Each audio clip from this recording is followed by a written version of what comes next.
My name is Denis Wysote, and I come from a community called Wysote, Mi'kmaq Reserve. And I also want to introduce my wife here, and Donna Wysote. She's my wife. She's my good support, my number one. And I want to start off with the first time I was diagnosed with cancer. It was in the year 2007, March 2007, sorry. And it was very, very hard to take that, because it was difficult to accept the fact that I had cancer. And I told my wife about it, and I said, what we're going to do now, you know. And at first I was looking at maybe, you know, everything's over, you know. That's how I felt at first. I said, everything's done. No more work, no more nothing. It's just finished. So anyway, with her help, with my wife's help there, and she talked to me, and she said, we're going to pull this together. We're going to go through this together. And I said, well, we'll see what happens. And you know, I mean, it's going to be a difficult journey from now till today. It was a hard journey to go through, but we went one day at a time, and we wouldn't give up, and we're not giving up, no way. But we'll be supporting each other. I'll be there for him, always. But life has got to go on. It just has to go on. Sometimes it's tough, but we get it. We go through it. Anyway, what supported us is I had a lot of support with my wife and my kids. And without my kids, I wouldn't be sitting here today. They are my inspiration, and they're my strength. That's where my strength comes from. And I also work-wise is it's another thing. I don't give up. I can't give up. Just can't do it. I've been asked to give up to stop driving. I said, if I stop driving now, I'm done. I won't be able to continue on anything. But it's like I said, you know, my kids, and they're my inspiration, and they're giving me a lot of help, a lot of push. What bad about this is when I found out I had cancer is it was on my daughter's birthday on the 6th of March. And I forgot to mention that from the beginning, but it's kind of, it gets to me in my heart when I think about it, and because I know how they felt that day. We're all devastated. Anyways, as we move along there, and well, anyway, with this support, this is how far it brought me here. This far, where I'm at right now, sitting here, making my speech.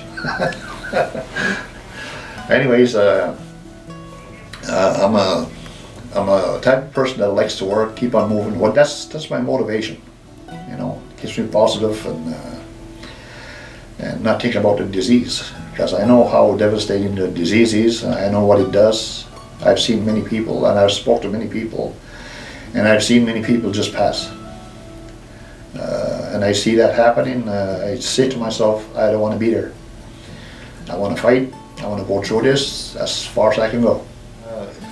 I was diagnosed with lung cancer, and a lot of people they don't like to talk about their disease because of the cancer kind of scares people.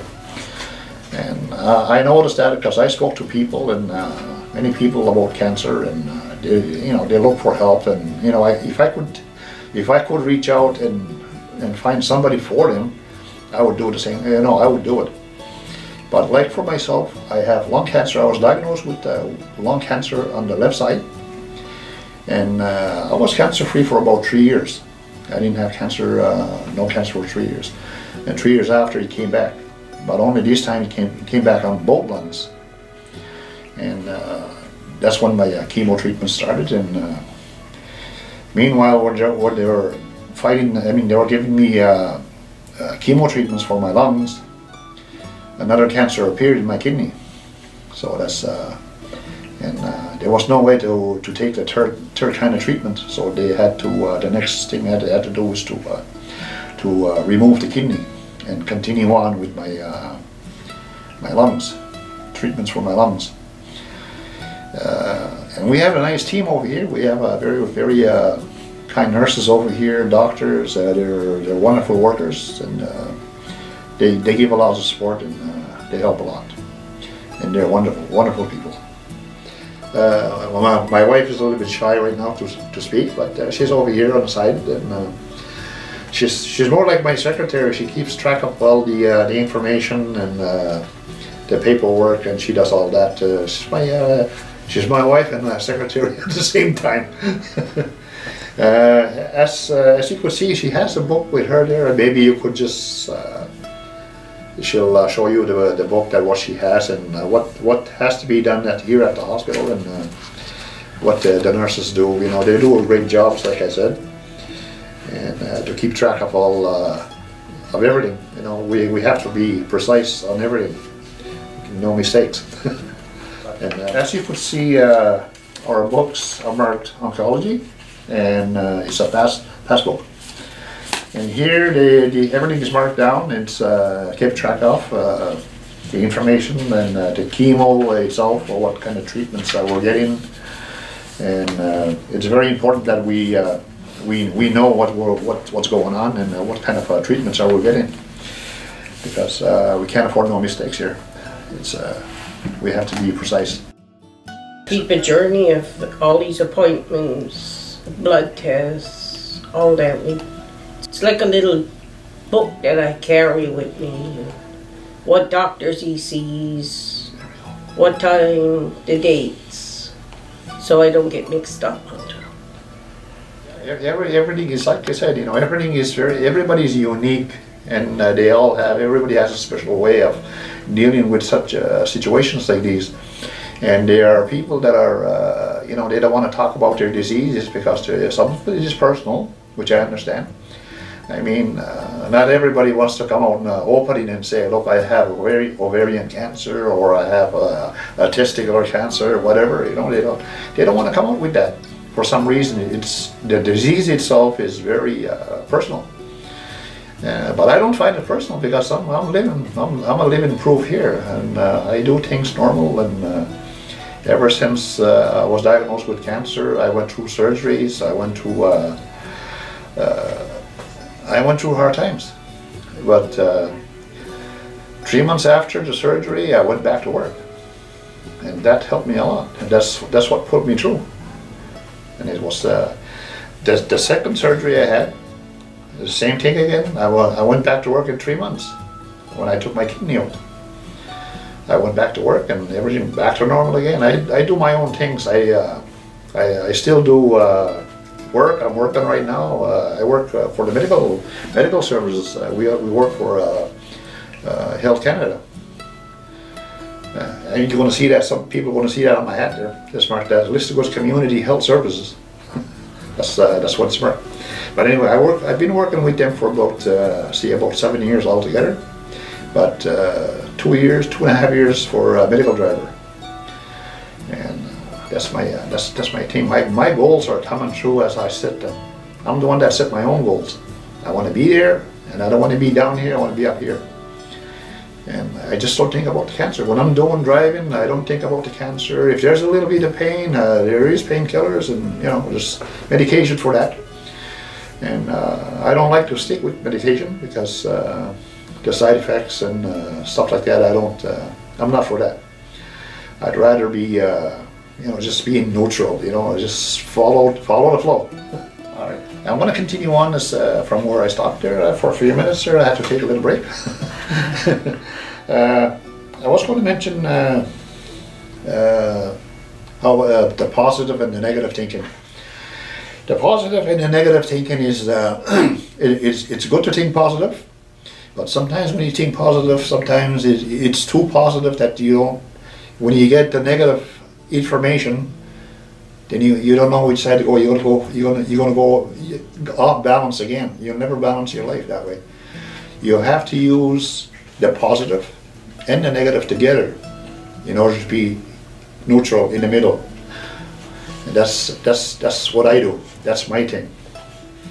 first time I was diagnosed with cancer, I was 51 years old, and thinking about 51 that time, I mean, 51 is.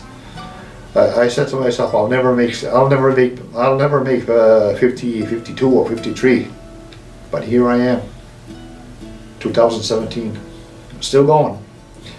From 2017, well, I'm 62. I'm 62 years old right now. I just turned 62 in February 6th, and hopefully I'm going to see maybe a little longer, which I want to see. At first, I told my wife I want to see my first old age pension check, but I think I want to see more.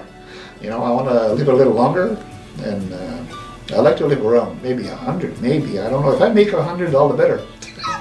Okay, yeah, there's also, what keeps me going is, I like to listen to music, like Saturdays, Sundays, you know, days that I'm not working or doing anything there. I like to listen to get on my computer, listen to some music, and it's very relaxing, and it's, you just keep your mind occupied.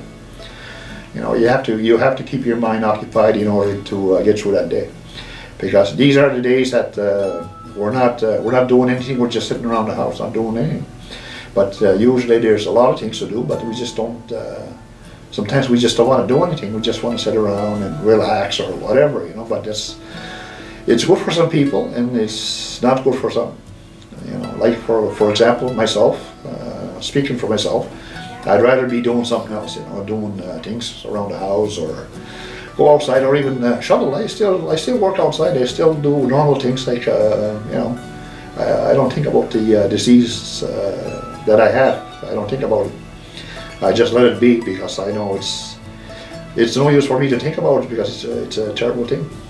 And whatever's going to hurt us, I mean, we don't want to think about that. But we're still alert all the time. We have to stay alert.